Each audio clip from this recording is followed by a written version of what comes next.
If you're a busy man and you want to get in fantastic shape, lose body fat, gain lean muscle and improve your health markers, then this is exactly the video for you. Because in this video, I'm going to be sharing with you how you can go about optimizing your time when you're working out so you can get a highly effective, efficient workout in less than 30 minutes. And for those that maybe haven't watched any of my stuff before, my name's Matthew Sinclair. I used to be a professional physiotherapist working in professional sport. I used to be an ex-competitive bodybuilder, and now I run my own online health and fitness consultancy where we've helped over 500 busy men achieve their health and fitness goals. So if that is something you relate to, make sure to watch this video right from the start, right through the end. And at the end of the video, if you stick to the end, I'm going to be sharing with you some of the results of some of our clients so you can see that this really is actually effective. So as you can see here, this is about making sure that within 30 minutes, you're able to get a highly efficient workout. And these are the four main variables that we need to consider. And I've broken it down from highest priority to lowest priority. So they are frequency, so how frequently are you working out? Intensity, like how intense are your workouts?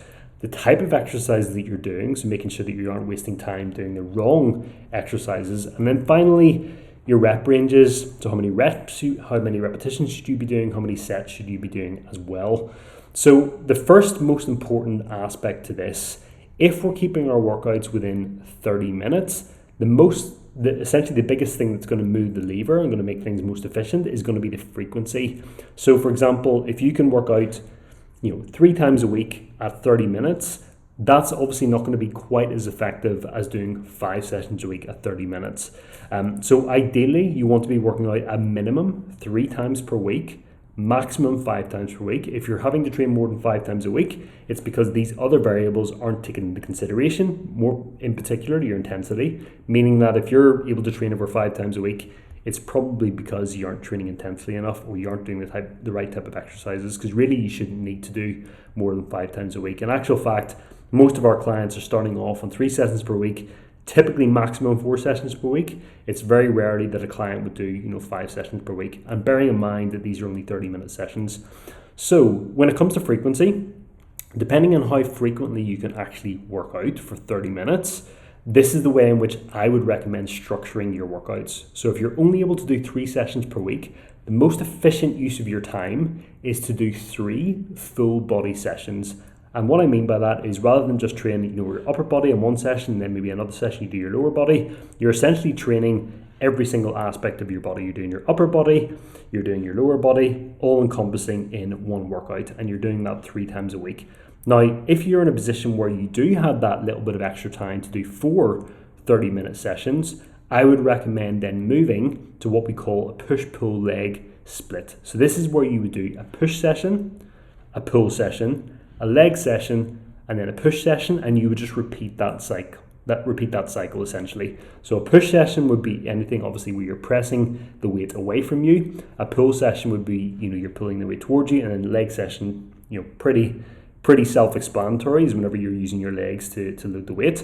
Now, it's very rare that you would need to train 5 sessions per week, but if you do have the ability to do that, or you just really enjoy training, you could add in a 5th session. If you were to do that, this is the routine I would recommend you follow. I recommend you do a push session, a pull session, a leg session, a push session, so similar to 4 sessions per week, but the only difference is on the 5th session, you're adding in an accessory workout.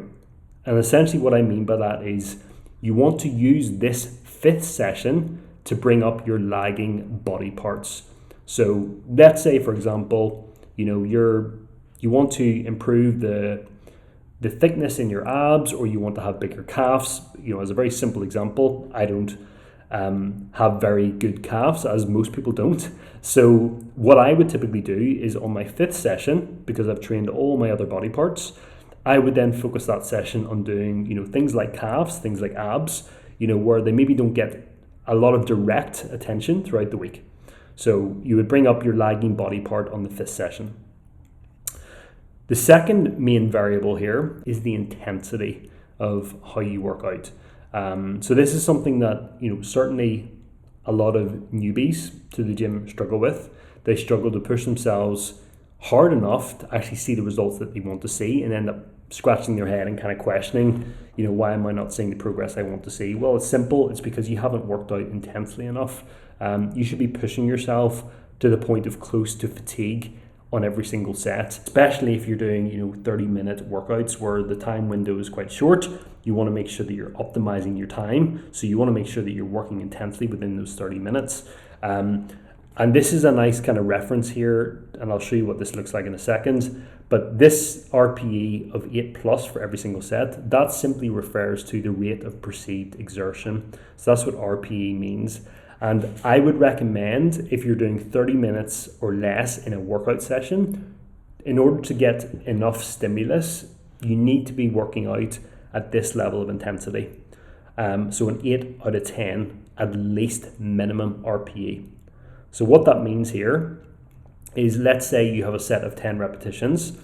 On your final rep, the maximum you should be able to possibly do would be 1 or 2 repetitions maximum. In other words, if you've done 10 repetitions, you could maybe potentially squeeze to 12 if you really pushed it. But yeah, we want to be kind of above 8. Typically whenever I'm training, I would try and kind of stay around that 9 mark. That's typically where I try and train. But starting off, training at an RPE of 8 and above is better than nothing. I think most people tend to train around like kind of 7 or 5 to 6. They have a lot more in the tank than they maybe realize, and that comes with experience as well, knowing how much you can actually push your body. But yeah, if you're training 30 minutes per session, you want to make sure the RPE is at least above 8. And then with that being said, you want to be focusing on quality over quantity. So it's not necessarily about doing more necessarily.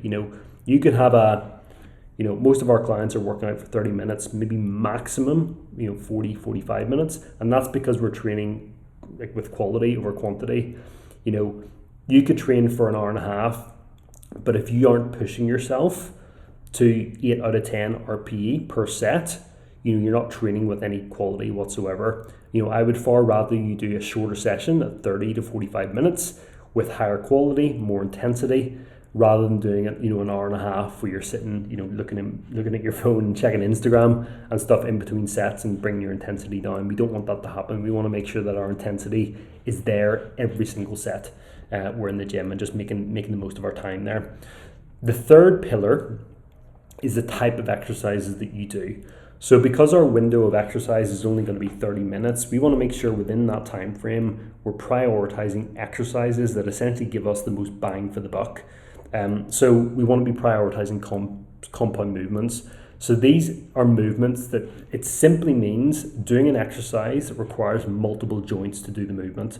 So for example, an isolation exercise, which is the opposite of a compound exercise, would be a bicep curl. So the only joint that is moving is my elbow joint, and the only muscle that is really being activated primarily is your bicep. A compound-based movement would be something like a shoulder press or a chest press, where you're not only getting elbow movement, but you're getting movement at the shoulder as well. So it's a multi-joint movement.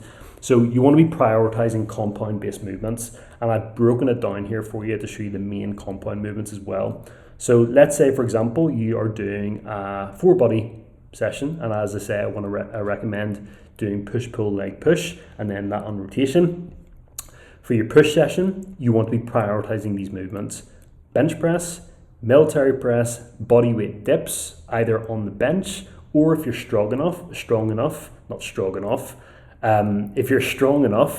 you can do dips on what we call a Roman chair, which is the funny machine in the gym, often has a pull-up bar at the top as well, and a shoulder press as well. So those would be the compound movements for your push session. For the pull session, you want to be prioritizing the deadlift, pull-ups, assisted if needed. So assisted is, most gyms have like an assisted pull-up machine. If you don't have an assisted pull-up machine, there's 2 other variations you can do. You can either get a resistance band, tie it to your ankles, tie it to the top, and it'll provide a little bit of it'll offload your weight a little bit. The third variation would be just to focus on the negative aspect of the pull-up. So rather than do the actual pull-up movement here, which might be too difficult, you would essentially hold the bar, have a box to stand on if you're not tall enough, and jump up. So you're starting in this position at the top of the bar, and you're slowly lowering as much as you can. And then whenever you're here again, you would jump up again. So you're only focusing on the negative, lowering portion of the movement. So that would be the variation for pull-ups. And then you've got your bent over row here as well. And obviously, if you don't know what these are guys, you can have a little look on YouTube and search for them. And then for legs, the main ones are back squat, front squat, leg press, and Romanian deadlift. So these would be the big four you were wanting to focus on for your lower limbs. And just to kind of touch on this as well, if you are only doing 3 sessions per week, you obviously are going to do full body sessions. I would choose a couple from each. So if you're doing full body session, you might want to do bench press and maybe a shoulder press. So you're hitting your chest and your shoulders. And then for pull, you might want to do deadlift and maybe bent over row. And then, the third part of the full body session, you could do, a back squat and a leg press, for example. So you're doing six exercises, and it's all encompassing then.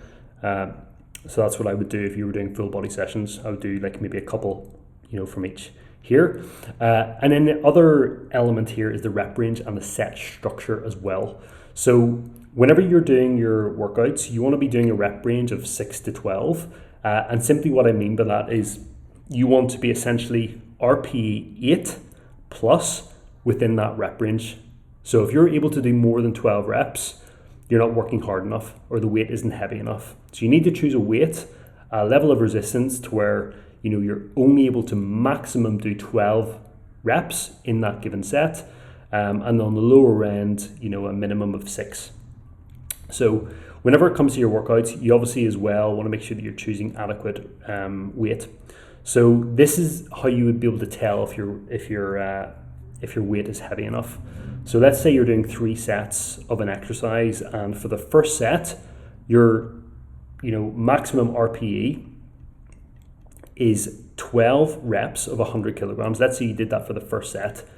If you worked intensely enough, you may well find that your second set it'll definitely be lower in repetitions. So if you've worked intensely enough in your first set of 12 reps of 100 kilograms, you should not be able to do 12 reps of the same weight again. Like if you're doing 12 reps of the same weight again for the second set, never mind the third set, you know that the weight isn't heavy enough, / you haven't worked intensely enough in that first set. So this is the way it would look, if you were doing it properly. You might be able to do 12 reps of 100 kilograms for the first set. The second set, 100 kilograms again, you're only able to maximum do 11 reps. And then on the third set, for the same weight, you're only able to maximum get 9 repetitions. That would be a really solid kind of three working sets, because it's within that rep range. Every set is within that rep range. And clearly you're working intensely enough, because every single set you're having to reduce the number of reps that you're doing. And another way to maximize the efficiency within a 30-minute session is at the end of your session, for your last 1 or 2 sets, you could introduce drop sets and supersets. So a drop set is essentially a quick way of bringing your muscle tissue to more fatigue. So let's use this example here. So let's say this is the final set of your whole workout. You've managed to do 9 repetitions of 100 kilograms. To do a drop set here, straight away with no rest, after you've done the 9 reps of 100 kilograms, your maximum, you would maybe remove either 10 to 20%. Depending on how much energy you have, you might want to reduce to 10%, reduce your weight by 10%, so take 10 kilograms off, and then you would do as many repetitions as you can straight away of maybe 90 kilograms. If you're feeling extremely fatigued, you could drop it maybe 20%, so you drop it from 100 to 80 kilograms, and you would bang out as many repetitions as you can of that weight, and that would basically be a nice way of kind of fatiguing your muscle at the end of an intense 30-minute session. The other way you can do it is supersets. So we do this a lot with clients actually. It can be a nice way of getting more within a session. So let's say, for example, you are doing a bench press, it's your compound movement. A superset of this could be something like a press up. So let's say you do 10 repetitions of bench press. Straight away after, you would do a set of press ups. That would be a superset. So you're doing one set of one exercise, and then straight away you're doing another set of a different exercise. And again, that's a nice way of making most efficient use of your time. So that's the way I would structure things. So when you're building out your workouts, to To maximize the efficiency, if you only have a 30-minute window, which is fine, first thing you want to prioritize the frequency. Ideally, getting up towards that 4 mark would be perfect. Minimum 5, that's the most important variable here. The second most important variable is your intensity, so how hard are you working? The third most important variable are the types of exercise that you're doing, focusing on compound movements primarily. Feel free to screenshot this, pause this if you want to be reference point. And then finally is your rep range and set structure. You want to be working within that 6 to 12 rep range really if you want strength and muscle gain, which we all do. You want to be focusing and struggling within that rep range, and then feel free to add in some drop sets and supersets as well. So yeah, guys, this is definitely doable. 30 minutes is more than enough time to get a good workout in if you're working, as I say, intensely enough and kind of bearing these 4 pillars in mind. And I'll show you a few examples actually of some of our guys that are actively doing this and making great progress. So this is Justin. He went from 227 pounds, amazing progress, super chuffed for him. He's actually taking this further now. We're starting to actually build muscle now here. But his initial phase was weight loss. We went from 227 to 187, and that was within a 16-week period initially. And yeah, Justin's a super busy guy, and one of the things he wanted was to make sure that his workouts weren't overly time consuming. He's a senior business analyst, he works in aviation, so doesn't have too much time, travels quite frequently with work as well. So for the first, I believe it was the first 8 to 10 weeks, we were working out maybe 3 times a week maximum. And the sessions were 30 minutes, and then gradually as time went on, we increased the duration of the session to maybe a 45-minute session, and it was only towards the end of his initial 4 months that he added in a 4th session, which he was still able to do because the workouts were short enough to do that. So yeah, it's an example of someone that was able to implement that. This is Raymond. Pretty significant progress here as well. Just over 40 pounds here we were able to lose. And yeah, Raymond's a business owner, multiple employees, he's got kids as well, and as a result, he told us on our very first consultation that he would only be able to work out 3 times a week. And that was fine. I knew we could work that, implement that for him. And yeah, working out 3 times a week, 30 minutes to 45 minutes, this is the progress he made. And then finally, we've got Kevin here, who's a traveling sales manager, across the UK. As a result, has to obviously travel a lot. And doesn't have too much access to gyms, depending on his schedule for that given week. We managed to get him to work out 3 times a week initially, and that was more than sufficient for the first, I think it was the first 12 weeks, and then for the last month, we were able to bring that up to 4 sessions per week. So yeah, guys, just to summarize, these guys have done it. We've got hundreds of other examples like this.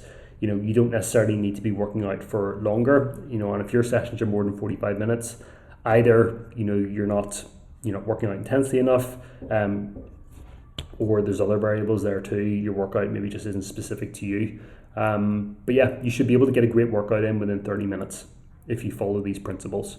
I'd be curious to hear your thoughts on this as well. If you do have any questions, any kind of comments, feel free to drop them in the comment section below. Make sure to subscribe to the channel if you find this useful. And of course, if you needed more personalized advice, feel free to drop me a message over on Instagram. And my Instagram handle is Matthew Sinclair Fitness. Any questions, any queries, just let me know.